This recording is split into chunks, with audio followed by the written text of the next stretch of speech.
जय नेपाल। मैले अघिल्लो भिडियोमा गाउँपालिकाको वडाको अधिवेशनको प्रक्रियाको बारेमा केही सानो जानकारी गराउने कोसिस गरेको थिएँ। यहाँहरूले पक्कै पनि त्यसबाट फाइदा लिनु भएको छ भन्ने विश्वास लिएको छु। अब म आज यो भिडियोबाट यहाँहरूलाई नगर वडा अधिवेशनका बारेमा जानकारी गराउने जमर्को गर्दैछु। नगर वडा अधिवेशनमा प्रत्येक नगरपालिकाका वडाका नेपाल महिला सङ्घका सदस्यहरू वडा अधिवेशनका सदस्य हुनेछन्। त्यसै गरेर वडा कार्य समितिका पदाधिकारी र सदस्यहरू वडा अधिवेशनका पनि सदस्य हुनेछन्। नेपाली काङ्ग्रेस पार्टीको तर्फबाट नगरपालिकाको निर्वाचनमा निर्वाचित प्रत्याशी महिला उम्मेदवार र कार्यपालिकामा मनोनित महिला सदस्य नगर वडा अधिवेशनका पनि पदेन सदस्य हुनेछन्। पदेन सदस्य भनिसकेपछि धेरैले सोध्नुहुन्छ भोटिङ अधिकार हो कि होइन, उम्मेदवारी गर्न पाइन्छ कि पाइँदैन। पदेन सदस्यलाई दुईटै अधिकार हुन्छ। अब अर्को कुरा, सम्बन्धित नगर वडाबाट प्रदेश सभामा निर्वाचित महिला प्रदेश सभा सदस्य, समानुपातिक महिला सदस्य र महिला उम्मेदवारहरू नगर वडा अधिवेशनका पनि सदस्य हुनेछन्। त्यसै गरेर सम्बन्धित नगर वडाका प्रतिनिधि सभाका सदस्य र उम्मेदवार, राष्ट्रिय सभाका सदस्य र उम्मेदवार, प्रदेश सभाका सदस्य र उम्मेदवार नगर वडा अधिवेशनका पनि सदस्य हुनेछन्।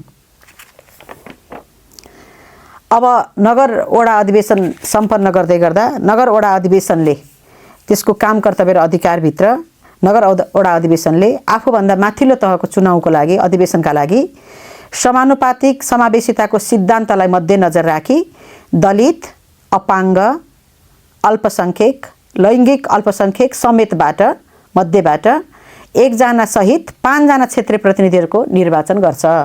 यो चाहिँ नगर वडा अधिवेशनले सम्पन्न गर्छ। त्यसै गरेर नगर वडा कार्य समितिको गठनको प्रक्रिया यस्तो रहेको छ। अधिवेशनका सदस्यले आफूमध्येबाट अध्यक्ष, उपाध्यक्ष एक जना, सचिव 1 जना र 7 जना सदस्यको निर्वाचन गर्छ।